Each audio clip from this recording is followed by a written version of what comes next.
വളരെ ശക്തമായ മഴ എല്ലാ ജില്ലകളിലും അങ്ങ് കാസർഗോഡ് മുതൽ ഇങ്ങോട്ട് കനത്ത മഴ പെയ്തുകൊണ്ടിരിക്കുന്നു. ഫെലിക്സ്, ഇപ്പോൾ എവിടേക്കാണ് അതിശക്തമായ മഴ? പ്രത്യേകിച്ചും മലയോര മേഖലയൊക്കെ ഒരുപാടുള്ള ഇടങ്ങളാണ്. എന്തെങ്കിലും അപകടങ്ങൾ റിപ്പോർട്ട് ചെയ്യപ്പെട്ടിട്ടുണ്ടോ? എന്താണ് സ്ഥിതി? ദിവിഷ, കണ്ണൂരിൽ ഇന്ന് തുടങ്ങിയതല്ല, കഴിഞ്ഞ 2 ദിവസമായി തുടർച്ചയായ മഴ ലഭിക്കുന്നു. ഇന്ന് രാവിലെ അതിൻ്റെ ശക്തി കുറച്ചുകൂടി വർദ്ധിച്ചു. ഇപ്പോഴേതായാലും ഒരു ചെറിയ നേരിയ ചാറ്റൽ മഴ മാത്രമാണ് ഈ സമയത്ത്, നമ്മൾ സംസാരിക്കുന്ന സമയത്ത് ഉള്ളത്. പക്ഷെ അത് ആശ്വസിക്കാവുന്ന ഒന്നല്ല. ഇതിപ്പോൾ കക്കാട് പുഴയോട് ചേർന്ന സ്ഥലമാണ്. ഇത് പുഴയോട് ചേർന്ന് സമീപത്ത് തന്നെയായി ഒരു റോഡുണ്ട്. അതായത് കക്കാട് നിന്നും പള്ളിപ്പുറം മുണ്ടയാടേക്ക് പോകുന്ന റോഡ്. ആ റോഡ് വെള്ളം നിറഞ്ഞ അവസ്ഥയിലാണ്.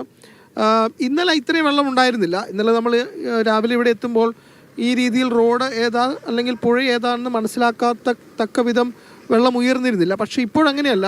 ഇപ്പോൾ വലിയ രീതിയിൽ വെള്ളം ഉയർന്ന അവസ്ഥയാണ്. ഇതുവഴി വാഹനങ്ങൾക്ക് പോകാൻ കഴിയുമോ എന്ന് ചോദിച്ചാൽ അതൊരു സാഹസിക യാത്രയായി മാറും. വഴി അറിയാത്തവർക്ക് ഇതുവഴി പോകാനും കഴിയില്ല. അതാണ് ഇവിടുത്തെ ഒരു അവസ്ഥ.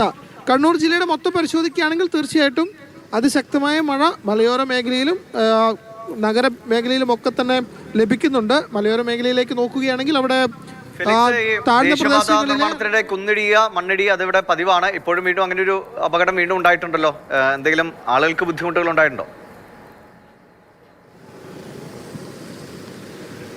ദിവിഷ, അത് പുളിമ്പറമ്പ് എന്ന സ്ഥലത്താണ്. പുളിമ്പറമ്പ് എന്ന സ്ഥലത്ത് അവിടെ ഈ ദേശീയപാത നിർമ്മാണത്തിന്റെ ഭാഗമായി കുന്നിടിച്ച ഒരു താൽക്കാലിക റോഡ് നിർമ്മിച്ചിരുന്നു. ആ റോഡിന്റെ ഇരുവശവും കുന്നുപോലെ ഇടിച്ചിട്ടിരിക്കുകയാണ്. അപ്പോൾ ആ റോഡ് മാത്രമാണ് അവിടെ ഉള്ളത്. ആ റോഡിൻ്റെ വശങ്ങൾ ഇപ്പോൾ ഇടിഞ്ഞുകൊണ്ടിരിക്കുന്നു എന്നതാണ്. അങ്ങനെ ഇടിഞ്ഞുകൊണ്ടിരിക്കുന്ന ഒരു അവസ്ഥയാണ് ഇപ്പോൾ ആ പ്രദേശത്തുള്ളത്. പക്ഷേ ആ വഴി ഇപ്പോൾ ഇരുചക്ര വാഹനങ്ങൾ മാത്രമേ കടത്തിവിടുന്നുള്ളൂ. മറ്റു വാഹനങ്ങളൊന്നും തന്നെ കടത്തിവിടാത്തൊരു സാഹചര്യമുണ്ട്. ഏതായാലും ശക്തമായ മഴ ഇപ്പോഴും വീണ്ടും തുടങ്ങിയിരിക്കുന്നു എന്നതാണ്. ചേട്ടൻ നമുക്ക് പറഞ്ഞു, ചേട്ടാ ഈ ഇവിടുത്തെ ഒരു അവസ്ഥ എന്താ ശരിക്കും? ഇത് കക്കാട് പുഴയാണ്. ഇപ്പം നിങ്ങൾ നേരെ കാണുന്നത് പള്ളിപ്പുറ റോഡിലാണ്. ഈ റോഡും പുഴയും ഇപ്പോൾ തിരിയാണ്ടായിരിക്കുന്നു. ഇത് മുഴുവൻ എൻക്രോച്ച്മെൻറ്റ്സ് ആയിരുന്നു. ഇപ്പം ഫിഷ് മാർക്കറ്റും മത്സ്യ മാർക്കറ്റും റിവർ ബെഡിലാണ് ഇവിടെ എൻക്രോച്ച്മെൻറ്റ് നടത്തി പല സമരങ്ങളും ചെയ്തതാണ്. റിവർ ബെഡ് 100 രൂപയ്ക്ക് ലീസിന് കൊടുത്ത സ്ഥലമാണ്. ഇതെല്ലാം പുഴേൻ്റെ വഴിയാണ്. എൻക്രോച്ച് ചെയ്തതിൻ്റെ ബാക്കി പത്ര റവന്യൂ ഒന്നും എടുക്കുന്നില്ല, കോർപ്പറേഷനും. ഇത് കണ്ണൂർ കോർപ്പറേഷൻ്റെ കീഴിലുള്ള പുഴാതി സോണലിൽ വരുന്നതാണ്. നിങ്ങൾ നേരെ കാണുന്ന ഈ റോഡ് ആയിരക്കണക്കിന് ആൾ ഉപയോഗിക്കുന്നത്. എന്താ പറയുക, മുണ്ടയാടേക്ക് പോകാൻ ഈസി റോഡാണ്. ഇത് റോഡാണ്. ഇതിൻ്റെ അടുത്ത് സ്വിമ്മിംഗ് പൂളും ഉണ്ട്. ഇതിനാണ് 1 കോടി വീണ്ടും അനുവദിച്ചിരിക്കുന്നു. ചതുപ്പിൽ വെറ്റ്ലാൻഡ്സ്, ഈ കാണുന്നത് വെറ്റ്ലാൻഡ്സ് ആണ്. സ്പോർട്സ് കൗൺസിൽ ഗ്രൗണ്ടാക്കിയത്. അതിൻ്റെ അടുത്ത് എല്ലാം എൻക്രോച്ച്. അതുകൊണ്ടാണ് 2 ഭാരത് വിദ്യാഭവൻ അവിടെ വെള്ളം കയറി സ്കൂളിൽ. ഇവിടെ ഒരു +2 സ്കൂൾ അമൃത വിദ്യാലയത്തിൽ വെള്ളം കയറി. ഇപ്പോൾ അതാ VPM ഇംഗ്ലീഷ് മീഡിയം സ്കൂൾ 2 സ്കൂളിലും വെള്ളം കയറിയിട്ട് ഇപ്പോൾ പൂട്ടിയിട്ടിരിക്കുക. ദയനീയ സ്ഥിതിയാണ് കക്കാട് പുഴയും.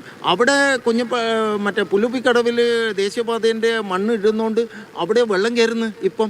അതുകൊണ്ട് ഈ ജനങ്ങളെ ജീവിതം ദുസ്സഹമാവാനാണ് കൊല്ലാതെ. ഇത് 2 മഴ പെയ്തപ്പോഴാണ് ഈ സ്ഥിതി.